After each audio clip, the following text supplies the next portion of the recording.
In today's video, I'm going to be showing you guys how to use particles in Roblox Studio. So without further ado, let's get straight into it. So the first thing you want to do, go to workspace and add a part. Now, once you have the part, add a particle in the middle. And as you can see, we have a particle. In this video, I'm just going to be going over the basics, but by using these basics, you can make something like this yourself. The rest of the stuff, I might make another video in the future, like a more advanced tutorial, but for now, we're going to stick with it. So first property at the top is color. You can change the color by just dragging on this color wheel right here. So typically go for colors around the center and the colors will look nice. So let's do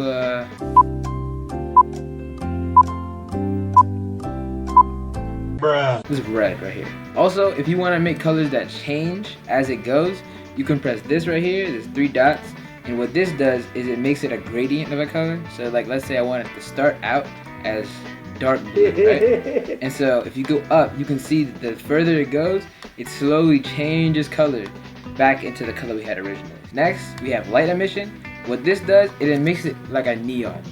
So it just makes the particle, each particle emits light. And it also means that your colors will be much lighter than they were before. So if you want, you can go back into here and just make your colors darker. Next, we have light influence. This doesn't really have much to do with what we're doing right now. But let's say this was a game that had like some different type of lighting. This would change how that influences the particle. Next is orientation. This is very important depending on what you want to make. Usually you can just keep it as facing camera. But let's say you want to make something that like is supposed to be flat, that you want it to look flat. You could change that to like velocity perpendicular. What this does is now it's all flat. Or you could change it to velocity parallel, which makes it sideways. Next is size.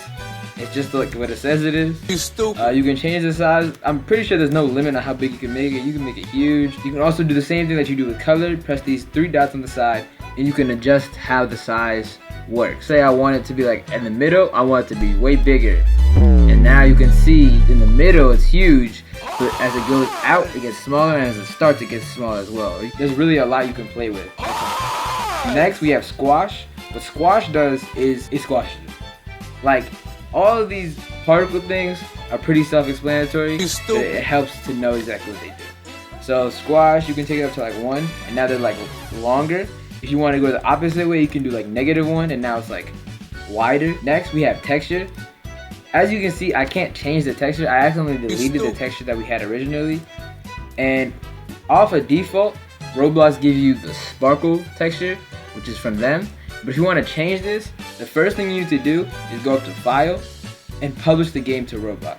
Now this won't make it public or anything. It's going to become a private game, and that way you can edit it as much as you want. Okay, so now that we published it, now when you click on texture, it shows this option to add images. In the comments down below, I'll leave a link to a particle pack, which I downloaded, that has a lot of different particles. So you can just add image, choose file, and this is the particle pack right here. We can change it to this little explosion particle right here, scorch. And so now you create, and now the texture is different. All of them will come out like looking like this. If you want something specific, you can also just go on Google and search up like star texture PNG, and then from there you can just put that right into Roblox.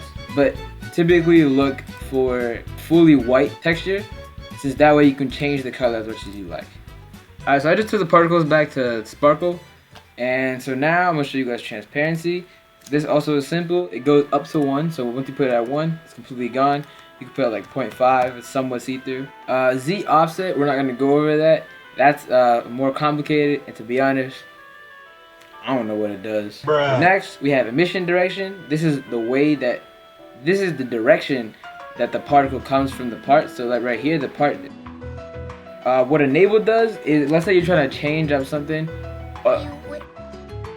Next is lifetime. Basically what lifetime does is it just changes how long the particle lasts. I'm pretty sure it's by seconds. So for example right here, it's at 2 seconds. I take it up to 5, it lasts for 5 seconds. You can take it up to like 10, and it lasts for 10 seconds. Next, we have the rate. This is how many are created per second.